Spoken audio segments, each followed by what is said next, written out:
Form warfare, verbal, no discrepancy. Face down on the floor, no weapon see. The second siege of Jordwuund Bay. It had been more than a fortnight since King Gillian Burnevott II had seen the rest of his city. It lay just outside the great caravan that held his keep. The air is thick with blood and dead, he thought to himself as he peered towards the silver sunlight piercing the darkness at the mouth of the caravan. Jordwuund Grotto had massive torches that lined its walls that on most days provided light in the vast caravan. But they were ordered to be snuffed out. If the Achkulas were thick enough to charge through the mouth of the cavern, he'd have the element of surprise. The king had never seen the noble district so dark. Only the faint light loomed the shadow keep far behind from his back the darkness. He longed for a stroll along the black sands of Jordwuund's beach, the smell of fish markets and cool breeze from the Eden Sea. He had enjoyed the long peace. He became accustomed to spending most of his time in the bay enjoying the people, the fishing, and the sea. But peace never seems to last. The Achkulas had returned to lay waste the lot of them.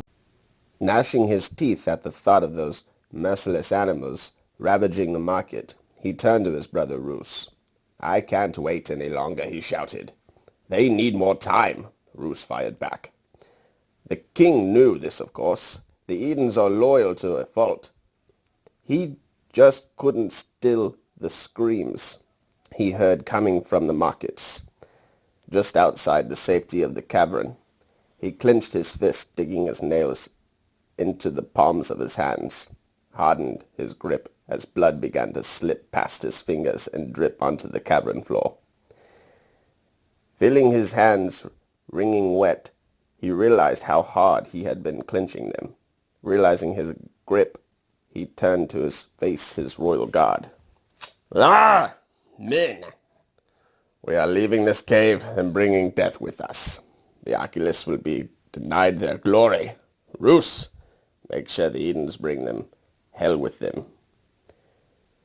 With the thunderous sound of 1,000 strong, King Burnevott charged forth, possibly to his demise. As he charged through the darkness, the cries for help from the heavens and their king grew louder and louder. The louder the cries became, the faster the young king pace became until he was in an all-out sprint.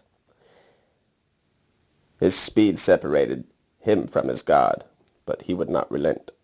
"I must go to them," he thought, as he stepped into the blinding light of the sun, raising his left arm and up to his face to block the searing rays.